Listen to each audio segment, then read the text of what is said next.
ठुशी हा खरं तर महाराष्ट्रीयन दागिना म्हणून ओळखला जातो। हा दागिना गळ्यातील तणमणीप्रमाणेच गळ्याभोवती बांधला जातो। ठुशीच्या मध्यभागी पाचू, माणिक, रत्न यासारखे खडे जोडले जातात।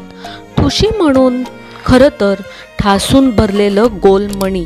पूर्वी राजघराण्यामध्ये हा दागिना प्रसिद्ध होता असं सांगितलं जातं। छोट्या मण्यांच्या गळ्याबरोबर असलेला हा दागिना अत्यंत उठावदार असून तुमच्या सौंदर्यात अधिक भर घालणारा ठरतो।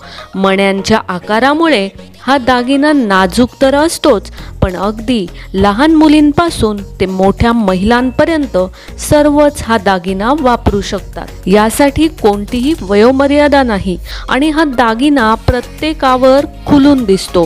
हेच या दागिन्याचं वैशिष्ट्य आहे। नमस्कार, मनभर पैठणीमध्ये तुमचं खूप खूप स्वागत आहे।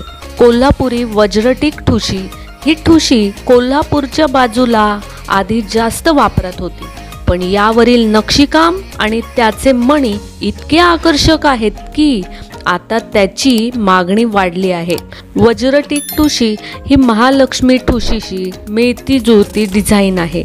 यामध्ये कोल्हापुरी ठसका दिसून येतो।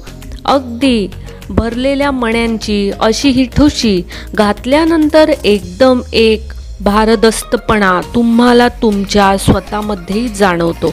सहसा एखाद्या वेशभूषेत अथवा नाटकामध्ये भूमिका असताना अशा प्रकारच्या ठुशी घालण्याला जास्त प्राधान्य दिलं जातं, पण इतर कार्यक्रमातही तुम्हाला हवं तर तुम्ही अशा डिझाईनची ठुशी नक्कीच वापरू शकता। तर मग मंडळी, आजच्या व्हिडिओमधील हे ठुशी डिझाईन्स हा नवीन प्रकार तुम्हाला आवडला असेल तर नक्कीच व्हिडिओला लाईक करा, जास्तीत जास्त शेअर करून कॉमेंट्स देखील करा आणि हो, मनभर पैठणी या यूट्यूब चॅनेलला सबस्क्राईब करायला अजिबात विसरू नका। धन्यवाद।